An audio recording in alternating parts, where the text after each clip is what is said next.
Welcome to FB Podcast with Space, where we dissect the hottest deals and stories in football. Today we will ask a big question, a question that may surprise many Red Devils fans. Is Matheus Cunha, Manchester United's new $62.5 million signing, the savior of the power outage attack, or just a risky gamble one? Amidst the chaos behind the scenes, speculation about Bruno Fernandes' future, and a stifling, uninspired 2024-25 campaign, Manchester United made a decisive move to bring him in. He's no superstar, but a Premier League player in his prime with an extremely unique skill set. But is this the right piece or just another tactical puzzle in Man United's long string of disappointments? Let's analyze it with me, commentator Ku2 first. Let's explore Matheus Cunha's portrait. He's not the type of player who makes you exclaim because of his smooth technique or coolness in front of the goal, but he is the type of player who makes opposing defenses very annoyed. Cunha plays football with speed, with fiery energy, always ready to create chaos in the final third of the field. He is the epitome of a deep-lying striker with a solid skill set and an unrivaled confidence that is sometimes rarer than pure talent. Cunha is not a penalty box killer like Erling Haaland, but he possesses stubborn and surprising kicks both from tight angles and from afar. Last season, he scored 5 goals from outside the box, the most in the Premier League, and 15 in total. Those are the moves that show he not only has killer instinct, but is also calm enough to finish in Kate. Cunha is the type of player who always wants to participate in every situation with the ball, in other words, waste the ball. He proactively dropped deep to receive the ball, participated in build-up, and then suddenly accelerated to attack the space when the opponent was unbalanced.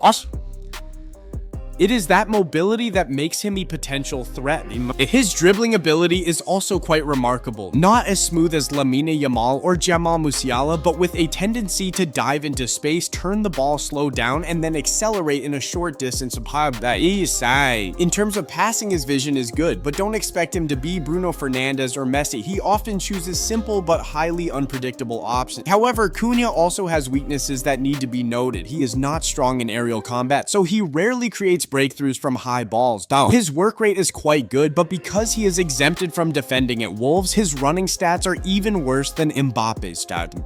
And another big issue is that Cunha's tactical discipline has often been questioned. Too much freedom at Wolves has sometimes led to him abusing his authority, having been sent off or suspended for fighting with staff. It can be said that he is a truly spontaneous Brazilian player.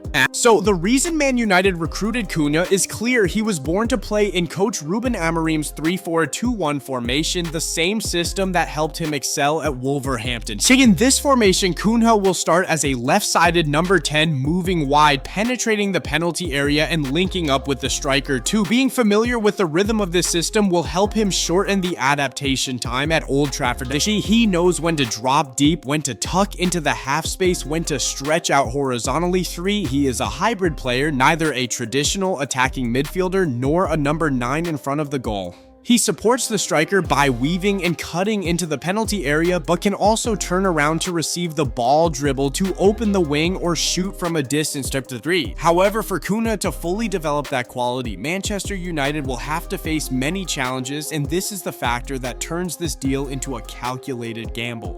The biggest problem lies in the ability to coexist with Bruno Fernandes, the captain who refuses to lead. Both Cunha and Bruno are ball-consuming players, need the ball to be effective, like to play the role of an organizing nucleus, and tend to act on their own. Without clear direction, they can easily step on each other's toes in terms of space or tactical behavior. Man United need to find a way to divide roles so that both can play to their strengths, otherwise one of them will be forced to sacrifice. The second condition is that Man United need a number 9 striker who knows how to play the background, tends to stretch the defense, sucks defenders out of position to open up space for Cunha to operate in the middle. But Rasmus Højlund, with his disastrous form, is unlikely to do that, and the fact that Cunha is more used to playing number 10 these days makes the striker problem more difficult than ever. The fact that Man United are trying to sign Ivan Toney from Brentford shows they recognize this, but that's not all. Cunha is not the type of player who actively runs into space. He reacts well to space, but needs his teammates to create that space for him first. Finally, Man United need a wingback like Ryan Ait-Nouri, who supported Cunha at Wolves 5. The chemistry between Cunha and Ait-Nouri is a magic shot. When Cunha moved inside, Ait-Nouri pushed up to the wing to keep the width of the formation and vice versa. At Old Trafford, an active attacking fullback like Patrick Dorgu is the most likely name. If both Cunha and the fullbacks were to move into the half space would become cramped and Man United would be in disarray again. Besides, Cunha has a habit of dropping deep to receive the ball. If Man United continue to let him do this continuously, the entire tactical logic will be distorted. He will be both the organizer and the finisher, just like Bruno last season. To solve this, Man United need a playmaker from deep who can pump the ball in quickly and accurately, and Bruno Fernandes could fit the role, allowing Cunha to sit comfortably up front and wait for the ball to attack. The question is whether Cunha will sit still and whether Bruno will break his habit of leaving his position and rushing forward.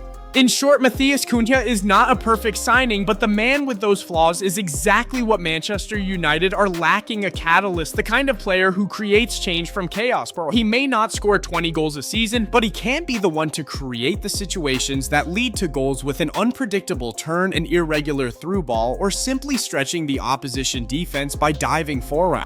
The success or failure of this deal depends entirely on the tactical, psychological, and human ecosystem that Manchester United will create for him. This is a test for the entire Red Devils sporting structure, from recruitment shaping player roles to system coordination thinking. Cunha is a calculated gamble, and if Manchester United know what game they are playing, the rewards could be huge for. What do you think of the Matheus Cunha deal? Could he be the savior Manchester United have been looking for, or is he just another failed gamble? Leave a comment below, like and subscribe to the FB Podcast channel so we can continue talking about football. See you in the next episode.